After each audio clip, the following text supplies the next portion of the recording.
Dhaka VFS global থেকে আপনার আবেদনের আপডেট পাওয়ার সময় সাধারণত তাদের কাজের দিন ও পদ্ধতির ওপর নির্ভর করে। নিচে বিস্তারিত দেওয়া হলো। আপডেট পাওয়ার মাধ্যম ও সময়।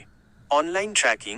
আপনি ভিএফএস এর ওয়েবসাইট থেকে যে কোনো সময় 24/7 আপনার আবেদনের রেফারেন্স নম্বর এবং জন্ম তারিখ নামের শেষ অংশ দিয়ে স্ট্যাটাস চেক করতে পারেন। ইমেইল ও এসএমএস। সাধারণত ভিএফএস এর কর্মঘণ্টার মধ্যে রবিবার থেকে বৃহস্পতিবার সকাল 8:30 থেকে বিকেল ভোর 4টে, ভোর 5টার মধ্যে সিস্টেম থেকে স্বয়ংক্রিয়ভাবে আপডেট পাঠানো হয়। Phone call. কোনো দেশের ক্ষেত্রে, যেমন ইতালি, ভিসা সেন্টার থেকে সরাসরি ফোন করা হয়।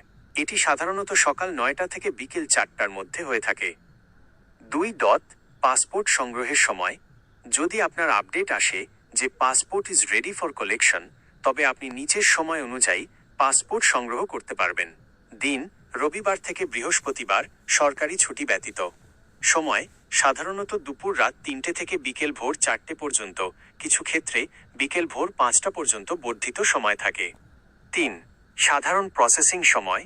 আপনার আবেদন জমা দেওয়ার পর সাধারণত 15 কার্যদিবস সময় লাগতে পারে, তবে সিজন বা দেশের ওপর ভিত্তি করে এটি 45 দিন পর্যন্ত হতে পারে। বিশেষ দ্রষ্টব্য: বর্তমানে 2026 সালের ছুটির তালিকা অনুযায়ী স্বাধীনতা দিবস, 26শে মার্চ বা ঈদের ছুটির মতো দিনগুলোতে অফিস বন্ধ থাকবে, তাই কোনো আপডেটের জন্য পরবর্তী কার্যদিবস পর্যন্ত অপেক্ষা করতে হতে পারে। আপনি কি নির্দিষ্ট কোনো দেশের, যেমন ইউকে, ইতালি বা কানাডা, ভিসার আপডেট সম্পর্কে জানতে চাচ্ছেন?